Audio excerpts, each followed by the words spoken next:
How to fix Discord mic not working on Android phone. Hello guys, in today's video I'm gonna show you how to fix Discord mic not working on Android phone. First open settings and then scroll down until you find here apps and then click apps again, and here you will find Discord.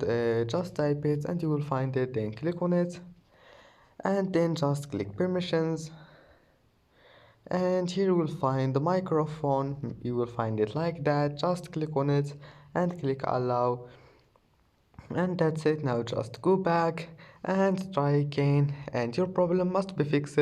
If that doesn't fix your problem, just go back here to storage and clear cache and then try again. And that's it for today's video. If you like this video, don't forget to like and don't forget to subscribe, and thank you for watching this video until the end, and see you in the next video.